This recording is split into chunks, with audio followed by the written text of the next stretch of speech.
Welcome to Story Connections, where we discuss books and all the wonderful, exciting, frightening, and fascinating tales they present, and how all these things pertain to our lives. Now, here are your hosts, Catherine Townsend and Rebecca Guthrie. Hi, I'm Rebecca Guthrie. And I'm Catherine Townsend. And this is Story Connections. If you want to connect with us online, you can visit us at whystoriesmatter.com or facebook.com/whystoriesmatter. And we'd love to have you tell us what you're reading this week or just stop by and say hi. So today, I'm super excited because we're going to be talking about mysteries, and we have a special guest with us. Christine Burke is the owners of Clues Unlimited, which is an independent mystery bookstore that's located on Fort Lowell and Country Club, and she's here to talk with us this segment about her bookstore and mysteries and why she loves them and all that stuff. So welcome, Christine. Thank you very much for having me. You're very welcome. We're thrilled to have you. So the first question, I guess, would be, why did you decide to open an independent mystery bookstore? Well, actually, I was a customer at the first incarnation of this bookstore, which was Footprints of a Gigantic Hound.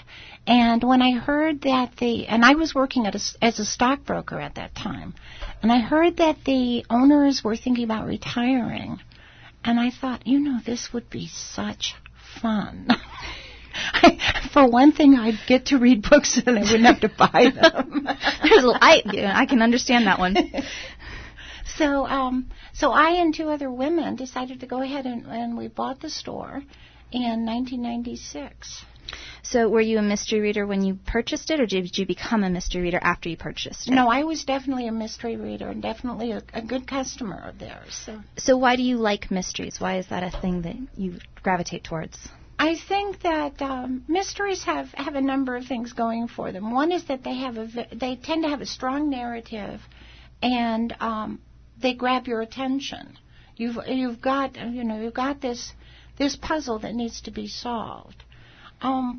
More than that, and this, I don't want people to think I'm putting too much on mystery as a genre, but mystery really offers us a moral perspective that a lot of other kinds of books don't. Every time you have a crime, what you have is you have a tearing of the social fabric. The mystery presents us with this tear, and then the detective has to find out what happened, who did it, why it was done, and that in a way knits back the fabric so that things come together again. There's nothing, when you think about it, what's more awful than murder? Not much. Yes. No. Exactly. And, if you look at something like, John Donne, the Anglican priest in the 16th century, in one of his sermons, says, each man's death diminishes me. And that's what happens, because we're all connected. So do you think people like mysteries because even if they haven't analyzed it to the extent that you're talking about, on some level they understand that what they're looking at is a mini repair of the fabric of society? Yes, and they're also, the other thing that I think is really important is that in mysteries there's justice. Yes, there is. And so it's a little of life. Do you actually see justice done? Reading mysteries is... I think that's a really interesting point, because one of the things that we were talking about last week when we were talking about young adult novels is that a lot of young adult novelists have started breaking the contract between reader and author, and there isn't a resolution at the end of the book. But I can't think of any mysteries where there isn't a resolution, where the crime doesn't get solved or where justice isn't done. Are there mysteries that do that? I can't really think of anything because most of the time, yes, justice is done. There is a resolution, and the justice may not be, somebody being hauled off to jail. Justice may mean something else, something other than that. But there is justice done, and we do know the whys of the crime. We know the hows of the crime, and that's very satisfactory too. Right, the need to understand. Well, I think that you could see that playing out with the missing Malaysia airline plane, and everybody going, where did it go? Where did it go? What happened? And people became obsessed with what happened to this plane. They're conspiracy theories that make sense, and there are wacko conspiracy theories. But everybody, it feels like there's no resolution. We haven't found the plane. We don't know what happened, and it bothers people. And yeah, at this point, I think everybody would be so happy to have a resolution that they don't even care really what it is, just to know. Right. And that's what mysteries do. They let you know. Yes. Okay, so I'm sold that mystery is an important genre. No, and I'm glad you're sold, because there are people who say, "Oh my gosh, I would never read mysteries. I only read literary fiction." Well, I have to admit that I do read mysteries, but I read cozies. I can't stand suspense. I just can't. So why don't you talk about the different kinds of mysteries that there are? There are so many different kinds. It's wonderful, and in fact, whatever you do, there's a mystery that has to do with it. Cozies are mysteries that have minimal violence, they're usually funny. There's an amateur sleuth, and they often have a cat.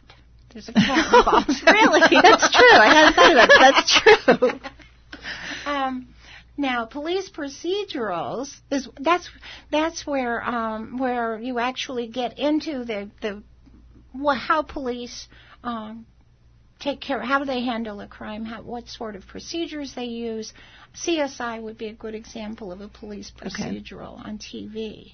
Private Eye is that's one of the oldest genres. And that's sort of the lone man, the kind of knight going out to Sherlock Holmes would be a good example of that. Yeah, to find the truth, to find justice. And now the Private Eye often has a dog. Okay. What about Kinky Friedman? And then there's Kinky Friedman. He's got the cat, so that would be a cozy, wouldn't it? Actually, I put him in cozy because there's really not a lot of violence. Right. And for our listeners at home, the voice that you just heard is Harry. He's our engineer, and he's wonderful. But we wanted to I had people ask me, who is that? So and I like to read, too. Yes, he does. So who is Kinky Friedman? Kinky Friedman was in a rock band in the 60s. Kinky Friedman and the Texas Jew Boys. And then when that broke up, he started writing a mystery series. And then after he stopped doing that, he ran for governor of Texas.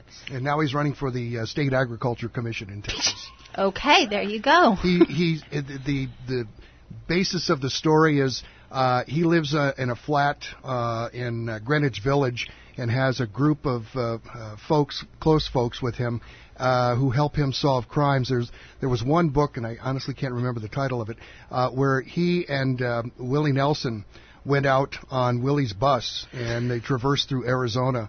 And, I mean, hilarious stuff. Oh, he's so funny. Yeah. He's also very involved with animal rescue. Yes, he has an animal rescue ranch in Texas.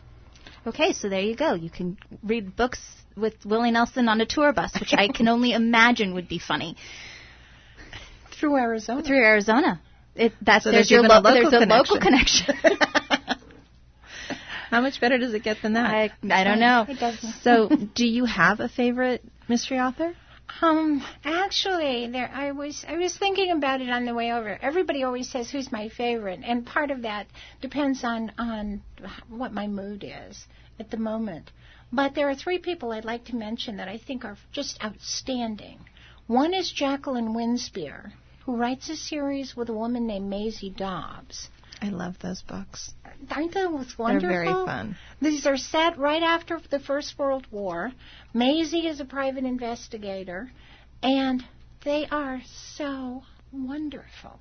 And they touch on really important social issues, but in a way that isn't preachy. Not preachy at all. And you don't feel like you're reading history, but you are. But you're learning about things like the national strike in the 20s. Well, you're learning about it. Not just that, but, things that you might not necessarily think about in terms of what it was like to be a soldier coming back and trying to reintegrate when so many people died and so many of the survivors are wounded in ways that nobody can see. Right. Oh yeah, and in fact, the book that she has, the new book that she has, is straight historical fiction about the Great War. Okay. But she is coming back to Maisie, so we don't need to worry about that. Okay. So that's one. The other person I really enjoy is Louise Penny. She's a Canadian writer who sets her series in a village outside of Montreal called Three Pines, and it's a village you just want to move to. Everybody seems interesting and fun. The food, the descriptions of food just make you hungry. It's great, and she has not only the population of this little town that stays, people come and go, but there are certain characters who reappear, but also a police inspector who comes to solve the crimes, Inspector Gamache. And so we get to know his family, what's going on with them. For a while it looked like his daughter might be becoming involved with his detective sergeant, and we had to worry about that. So we've got about a minute and a half left in this segment. So really quickly, who's the third one? The third one is Craig Johnson. He writes a series set in Wyoming, wonderful, funny, featuring a sheriff in a small area of Wyoming. It's almost a local connection. Great read. Well, very cool. So do you have any book clubs or anything like that, book signings, authors coming into town in the next couple of weeks that we can promote? Well, we have a book club on the second Sunday of June, and we're reading an Elmore Leonard book, Riding the Ramp. Okay. Then we also have a signing coming up with Jenny Milchman, who's coming to sign her second book, Becky Masterman, Lala Corriere, and I think one other person, but I'm not sure. And will all that information be up on your website? That will be on my website. And then, as the frosting on the cake, so to speak, we have Books, Crooks, and Cupcakes coming up. Oh, that sounds like fun. What is Books, Crooks, and Cupcakes? Kate Carlisle and Jen McKinley will be here talking about their books. And they're both cozies. They're both cozy writers. And Jen has a series with Cupcakes. So I thought, no way we're going to let this go by without something Thank yummy. you so much for swinging by and visiting with us and talking to us. We really appreciate it. And again, we've been speaking with Christine Burke from Clues Unlimited. She's the owner, and you should definitely swing by and say hi. And real quick, what's your website? CluesUnlimited.com. Okay. We'll see you on the other side. Bye-bye. Promoting free enterprise and independent thinking. This is Tucson's Intelligent Talk Station, 1030 KVOI, The Voice.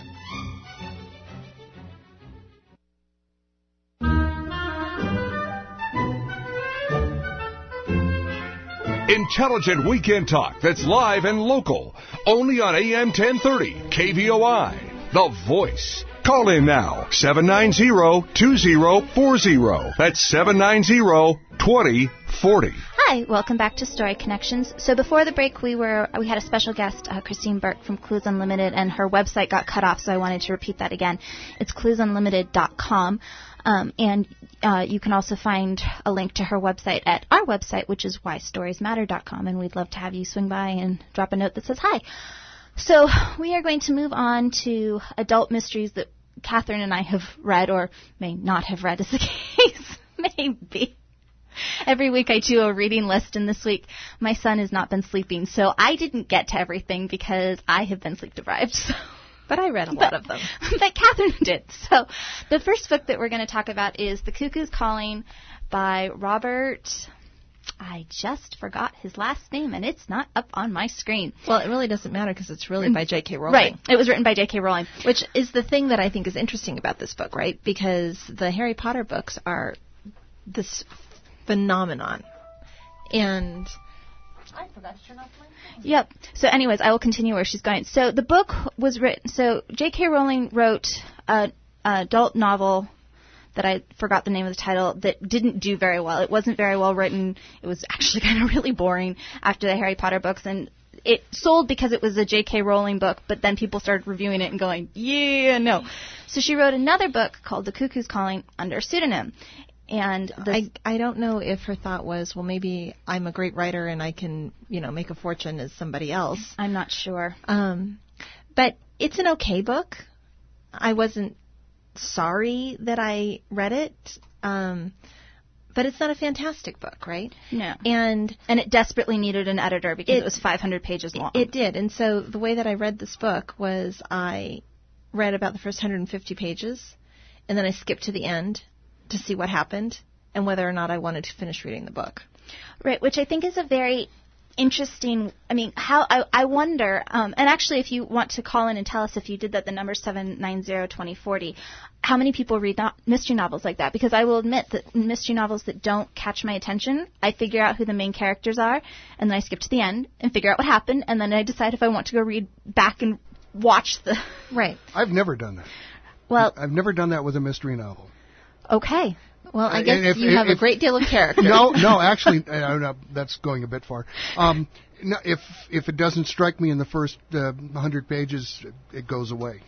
I don't even bother to find out what happened. Oh, see, I couldn't leave it hanging like that. If I read a book that I'm like, okay, particularly mystery novels, I'm like, okay, I need to know who died so I have closure, or not I know who died, but who killed them so I have closure, and then I will put the book away. Yeah, but if the book is garbage, why bother? Because you want to know. Right. But if it's garbage, why bother? That's a waste of time. Well, I guess it's, different how different people read, because I would never be able to leave. Because it takes 5 minutes to find in the end where it tells you what happened. And see, that's 5 minutes that you could be looking for another book. That's true. There is some truth to that. Except that I don't have a problem with looking for another book because I have stacks of books that people have said, you should read this. Anyway, so I wasn't sorry that I read it, and I did go back and finish it, right? But I wanted to know, okay, who do I not care about, right. and who do I need to care about? Exactly. And it was too long. It was too long. But I felt like the writing, just like I thought that the writing changed throughout the Harry Potter books, I thought the earlier Harry Potter books were much better than the later Harry Potter books. I agree. I feel like the writing in this book was much closer to the later Harry Potter books than the early Harry Potter books, which I guess makes sense because if her evolution as an author has been to devolve, of course they're not going to be. Well, I don't know that it's necessarily been that her evolution as an author has been to devolve as much as she was making her publisher an absurd amount of money, and people would read the books whether, it was 300 pages or I think the last one checked in at like 700 and some pages. It didn't matter because the readers were still going to read it. But I think that it's really interesting that as Robert Galbraith, which I looked up, it wasn't selling very well. And then I've heard different stories about how her name got out there as, she actually wrote this. And once everybody knew that it was a J.K. Rowling novel, everyone picked it up. And, Amazon's got 6,883 reviews and 4 stars. Well, I don't think that it's 4-star worthy, but a lot of people clearly did because... Right, I think I would have given it 3 stars. Yeah, I would have given it 3 stars, but that's an average, so... Yeah, it's an average book. But, So that was one of the books that was on our reading list for this week. Then there was The Mysterious Affair at Styles. And yes, the first Agatha Christie right. book, which I have to admit I did read, and I'd never actually read an Agatha Christie book before. Everybody's like, you have to read Agatha Christie, you have to read Agatha Christie, and I'm like, she's old, and the books are old, and why? And I picked it up, and I loved it, and she's an author that I will start actually reading. Okay, so just out of curiosity, what does old have to do with anything? I felt like the books were going to be really dated. Like they weren't going to be relevant. And I don't mean relevant in a snotty, literary, cultural kind of, it's not relevant. But like, okay, so I had a hard time reading Sherlock Holmes because the language, even though I am an English lit major, I had to actually work to read that book because I had to actually translate in my head what they were talking about. And I was concerned that Agatha Christie was going to do the same thing. Okay, so what you're really saying is because you are a young mom with a toddler, your reading time is limited. Yes. And so you weren't sure that you wanted to spend it reading a classic. Yes. Because you were not positive that the classic was going to be sufficiently satisfying. Yes. Okay. And? I really enjoyed it. Okay. My grandparents have a big thing for Poirot. There's a TV show that's based on that, and I had seen a couple episodes because I visit my grandparents on a regular basis, and this show has been on for forever because I remember watching some of it when I was little, and I never really got it because I think it's a little more sophisticated than 8-year-old me could understand. Right. Which is part of why I was very hesitant to read it, because I remembered the TV series, and I was like, it was boring, and they had British accents. Okay. Because it was done by the BBC, which is part of why I was hesitant. But I really, really, really enjoyed it. So if you have not read Agatha Christie, and you are a mother of a toddler who's not sleeping, this is a good book to read because it's actually enjoyable. Entertaining. Okay. So you want to give a really quick plot summary? Okay, so a really quick plot summary. There's a murder. They're trying to figure out who did it. The person that they thought did it has an alibi that's really very solid, and so they end up convicting No, they didn't convict. Sorry, you're right. I'm sorry. They ended up trying. So the woman who died, stepson, is at trial, and Poirot is the detective. He's a Belgian detective who's working to try to figure out what happened, and he's really very funny. The writing is very clever, and you could sort of see him prancing around as he's doing all of this, and he really was prancing. They talk about how he's short and Belgian and prancing. And so at the end of the book, there's a twist that I have to admit I did not see coming. And I don't know if I didn't see coming because I was sleep deprived when I was reading it, or if I didn't see the twist coming because it's actually a good twist. But either way, I did not see it coming. And I was really pleasantly surprised. And I closed the book feeling like, I'm really glad that I put this on the list of books to read. And the reason I picked it was because I felt like you couldn't talk about mysteries without talking about Agatha Christie. I felt like it's like talking about mysteries without talking about Sherlock Holmes, which we will also talk about. Okay, so that's a good segue into talking about Sherlock Holmes. The thing about the Sherlock Holmes books is that Sir Arthur Conan Doyle did not follow the conventions that we have started to expect from mystery writers. So you don't necessarily get clues going along that let the reader be able to figure out who did what. Right. Well, one of the things everybody knows who Sherlock Holmes is, and he's sort of having a moment right now between the BBC and there's a TV show called Elementary on CBS right now that has a modern-day Sherlock Holmes, and Watson is Jane Watson, so she's a girl. But I got the Sherlock Holmes book off. I read it off of the Gutenberg Project because it doesn't have a copyright anymore, so you can go to the Gutenberg Project and .org, and you can get all of these not copyrighted books. And in the middle of the Sherlock Holmes book, it switches to this backstory in Utah in the middle of... You should probably give the title of the book. Oh, I should probably give the title of the book. That would be a good idea. Hold on, I'm pulling it up. Anyways, so they switched to the... Well, I'm looking up the title of the Sherlock Holmes book that we read. They switched to... Arthur Conan Doyle switched to the middle of nowhere, Utah. And I actually honestly thought that there had been a mistake in the book. That it wasn't part two. This wasn't part two. Like I was actually I was so discombobulated that I went and got a physical copy of the book to make sure that this was not a mistake, because I went to the library and I checked it out because I thought something went wrong. And that was really it threw me. It really did. So I have to admit that I hadn't read Sherlock Holmes, Arthur Conan Doyle, before this go-around. You can't really live in modern America and not know who Sherlock Holmes is. But, and I'd seen the movies, which does not count at all.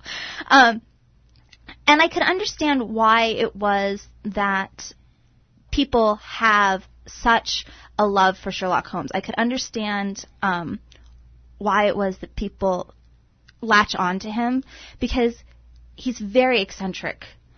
But it wasn't something that I cared for. And the Sherlock Holmes book that we read was A Study in Scarlet, which is the first Sherlock Holmes book. Right, and one of the only full-length novels, because a lot of the Sherlock Holmes work was actually short stories. Right. Okay, so what happens in this book is that there's a murder somebody writes on the wall in blood. They're trying to figure out who it is. There's confusion. And then all of a sudden, Sherlock Holmes has the answer. Right. And you're like, how do you know that? And that's what I was talking about when I said he violates the conventions that we expect now, because now you expect an author to give you something that would let you understand who it was. So we don't have any idea how he knew. He just, sort of miraculously knew. And then it switches to Utah, and we get the backstory as to motivation. But the thing that I think is important about Sherlock Holmes is that it established the genre of mystery. Right, and we will continue talking about that on the other side. You are listening to Story Connections. Don't go away. Miss a show? Hear the podcast through our website, kvoi.com.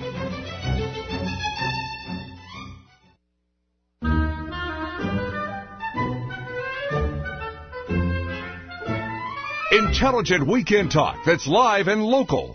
Only on AM 1030, KVOI, The Voice. Call in now, 790-2040. That's 790-2040. Hi, welcome back to Story Connections. So we are talking about mysteries right now, and the next thing that we're going to talk about mysteries is series. So you have a main character that is the thing that holds through all of the books. Well, one of the things that I think is interesting about mystery as a genre is that often it is a series. Like, the author will come up with a character and then take that character through lots of different adventures.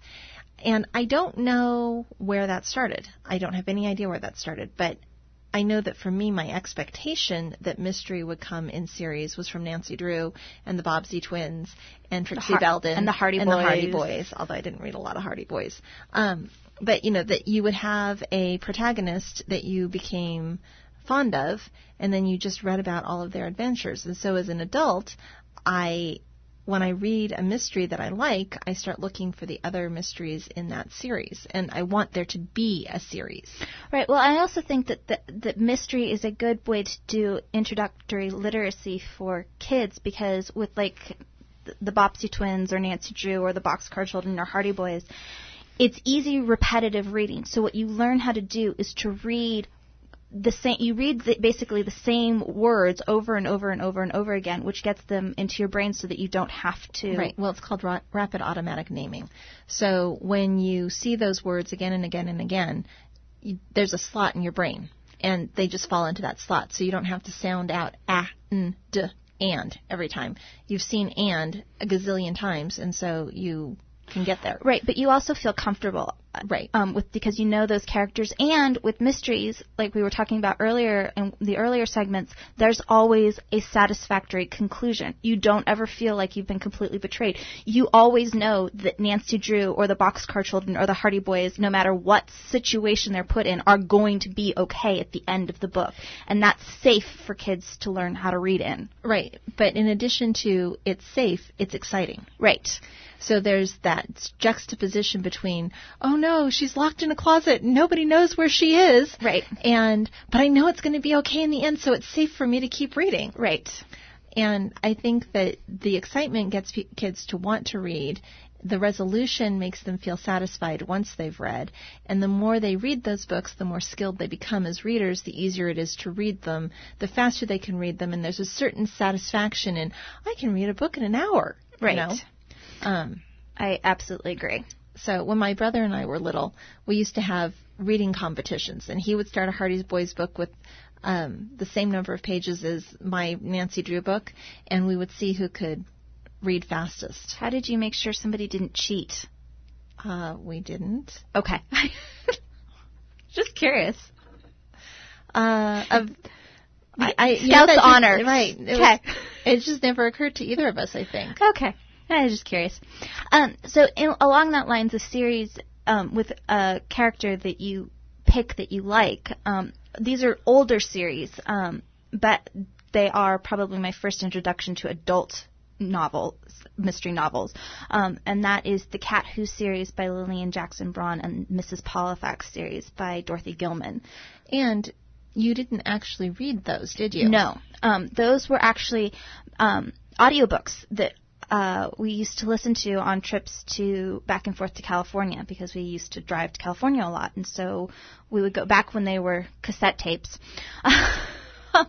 And you could go to a store as opposed to, one of the online stores. You actually went to a store like a bookstore to get these tapes, and you could rent them. That was how we listened to them. Right. But we actually, for the Cat Who books, the Cat Who series has Quill is the main detective, Private Eye human character, but the two secondary characters who are he's not really a private eye. No, he's just a guy who does He's the amateur sleuth. Yeah. But he has two cohorts, Coco and Yum Yum, who are cats. But Coco's real name is Calcocoom. And he's a Siamese cat, and he's incredibly wise, and he gives Quill all of these mystic cat clues to help Quill figure out the mysteries. And we actually, after listening to a couple of the books on a trip, came home, and we had two kittens one was a girl and one was a boy, Coco and Yum Yum. And Coco, who's the boy, was one of the best cats that we've ever had. He played fetch. We had foam blocks, and if you threw the foam blocks, Coco would chase them, pick them up, carry it back to you with teeth marks in them, drop it on the floor, and I'd never play fetch. Right. And he was very, very smart, and I don't know if the name had anything to do with it, but we liked to pretend that it did. Yeah, I'm pretty sure that's a post hoc error there. Probably. But Lillian Jackson Braun wrote like 20... I don't know how many there are in the series. There are a lot of books in this series, and they're fun. I mean, they're easy books to read, and you always know that Quill's going to be okay, and you enjoy the adventures of Coco and Yum Yum and them being in this small little town, and it does everything that you want a mystery novel series to do. Yes. And along those same lines of it does what you want a mystery series to do is the Mrs. Pollifax series by Dorothy Gilman. Yeah, and Mrs. Pollifax is a widow. She's reached a certain age. Her children are all out of the house, and she decides that she always wanted to be a spy when she was little. So she packs herself up from New Brunswick, New Jersey, takes the train down to the CIA headquarters, walks in and wants to get an interview with the CIA, and through a series of misunderstandings ends up in front of a handler who thinks that Mrs. Pollifax is somebody completely different, gets an assignment and goes off to, the first one, she goes off to Albania. And actually, she goes to Mexico City. And she gets kidnapped from Mexico City. Oh, that's right. And ends up in Albania. Right, and that's the first Mrs. Pollifax novel. And it's, her as a completely untrained spy, because they don't really figure out that they've made a mistake until it's pretty much too late to do anything about it. And does a series of that, and she's clever and exciting. And for those of you who may not know, there's an organization called the Red Hat Society, and it's for women over the age of 50, based off of a poem that when I grow old, I will wear red hats and purple outfits because they don't go together, and I will be eccentric. And it was, sort of this, for me at least, getting old isn't going to be scary, because when you get old, you can wear weird clothes and become a spy and be in books. And I know that sounds kind of silly, but as a 10-year-old, that seemed really cool. Okay.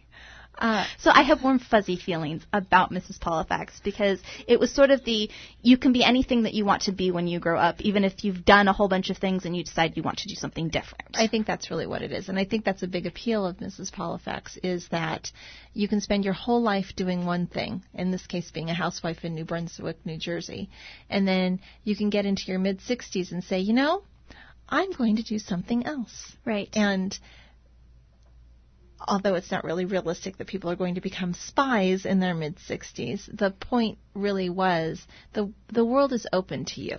Right, and I think that you can see that people like to see that in, I cannot remember her name off the top of my head, but she was the woman that went on Britain's Got Talent, and she sang... Susan Boyle. So, she was this frumpy, middle-aged woman who nobody expected anything out of, and she was on Britain's Got Talent, and everybody was sort of mocking her. Simon was being, Simon, and she opened her mouth, and by the end of the song, everybody was in tears. And now she picked a very appropriate song because, right. I can't remember the song title off the top of my head, but it's from Les Mis, and it talks about, wasted dreams from your youth. But she did it so well. And Isn't that I Dreamed a Dream? Yes, I Dreamed a Dream. Thank you. But it's that same, part of what Story Connections is about is that we want to pull for the unexpected. That we like stories that surprise us. We like stories that have happy endings in a way that you wouldn't expect. And both with Susan Boyle and Mrs. Paulifax, you have this very unexpected juxtaposition of women who seem to be past their prime, who don't really have very much left to give or live for in their life, who end up being able to do extraordinary things. And I think that's cool. It is cool. So, in terms of series, then... Oh, and the first Mrs. Paulifax book is called The Unexpected Mrs. Paulifax by Dorothy Gilman. Right. And there's a whole bunch of them. Yes. But in terms of series, I think that there are many, many series. And actually, thinking about it, there are a lot of cozies that do just that, where there's an ordinary person who gets put into a situation that they would never in a million years expect to be put into. At least in the first of these series, right? I mean, nobody in a cozy sets out to be a murder detective, right? But they're put in a situation where something happens and they need to respond. And they respond in a way that's extraordinary.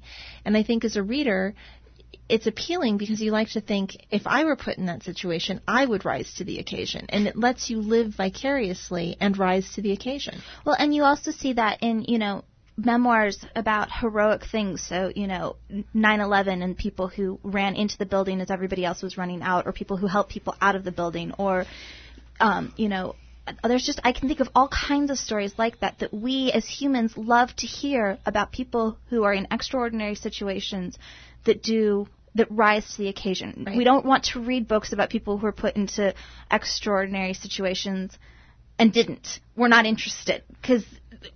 Well, that may be me. We want to believe that we will be the people that are, able to hold it together. Right. We're the people who will take down the plane. Right. And, that's one of the extraordinary things about human beings is that they do rise to the occasion. Frequently, we saw that here in Tucson with the Gabby Gifford shooting. This horrible, crazy, evil man did a horrible, crazy, evil thing. And normal human beings who were going about their everyday lives stood up and said, we will not let you do this. We will stop you. And that's why we read. We read because we want to plan what it is that we will do if we're ever in that situation. Not that we want to ever be in that situation, but we want to think about it. And that's part of what mysteries let us do. So this is Story Connections, and we'll catch you on the other side.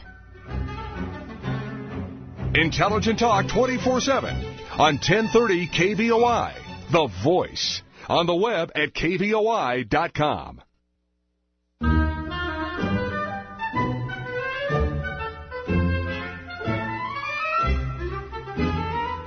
Intelligent local and national hosts. 1030 KVOI.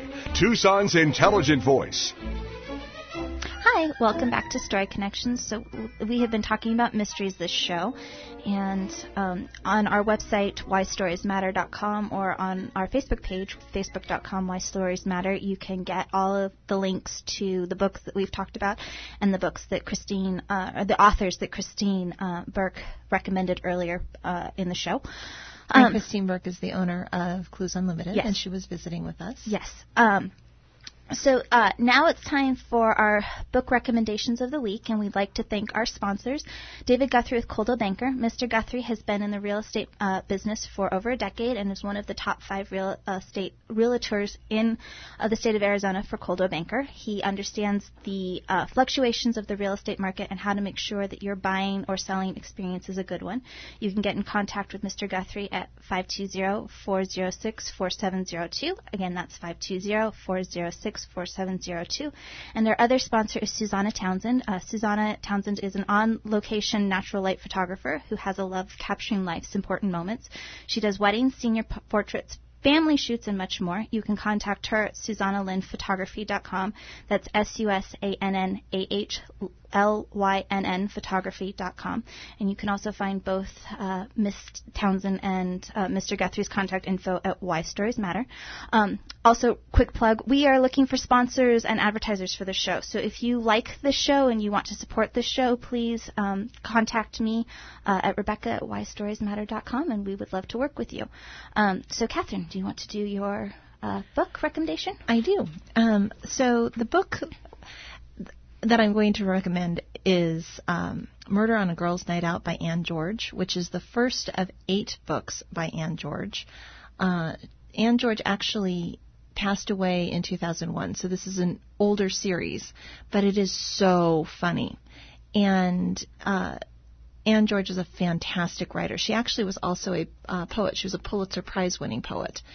And while her books are not poetic necessarily, the fact that she is a poet, I think, is reflected in her use of language, because the way that she puts words together to paint a picture is fantastic. You have a vivid sense of where things are happening. You have a vivid sense of what the people are like.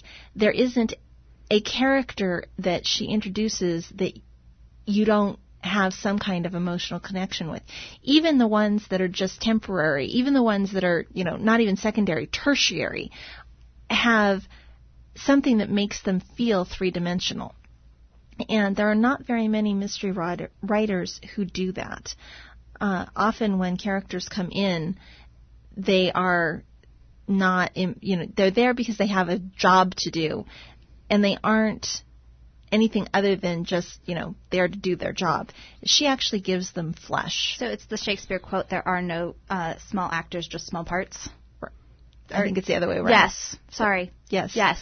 There are no small parts, just small actors. Yes, exactly. And, I think that's hard to do in mystery because most mysteries really are plot-driven. The reason you're reading it is because something happened and you want to find out why it happened and who did it. And that, by its very nature, makes a mystery a plot-driven piece of work. And so when characterization is strong, the mystery itself becomes a better mystery. So I feel like the whole Ann George series, the canon of Ann George, I guess, is worth reading. And I was really, really sad when she passed away. And usually when an author passes away, I feel like, well, that's unfortunate, because I feel like whenever anybody passes away, that's unfortunate. When Ann George passed away, I felt like a whole cast of people that I knew had died. I wanted to find out what happened to the sisters in the mystery. I wanted to find out what happened to their kids. I wanted to know what happened to their grandkids. So there was no closure. There was no closure. It was very difficult. So Murder on a Girls' Night Out is your introduction to the Southern Sisters, who are Mouse and Sister. And those are their nicknames from when they are little girls. And Mouse has been married to the same man for a long time, and she's got kids, and she used to be a teacher, and she is just, like your housewife, right? And then there's Sister. And Sister is larger than life. She's an enormous woman, physically enormous. She's got a huge personality, and she's been married and married and married and married. And she makes a habit of marrying men who are older than she is, who are rich, and then they die. So she's really, really wealthy because she's been widowed so many times by these men who had a lot of money. And so she decides that she's going to buy a country western bar because she likes country western music, and she likes line dancing, and, she's got money to burn, so she's going to buy a country western bar. And she and Mouse, Aunt, Sister, and Mouse go to the country western bar so that Mouse can see the country western bar, and there's a body. Okay. And so they get sucked in because Aunt Sister can't possibly leave things alone, and Mouse sort of gets sucked along behind her. And it's fantastically funny as they're interacting and they solve this mystery. Okay. So that was It's Murder on a Girls' Night Out by Anne George. Okay. So my book of the week recommendation is a book called We Were Liars by E. Lockhart, and it was released on Tuesday. And I picked it up because I listened to podcasts about books as part of getting ready for this show, and a whole bunch of people were recommending it that had seen early copies of the book. They were saying, this is a book to watch. This is a book that's going to be, you have to read it. It's really, really good.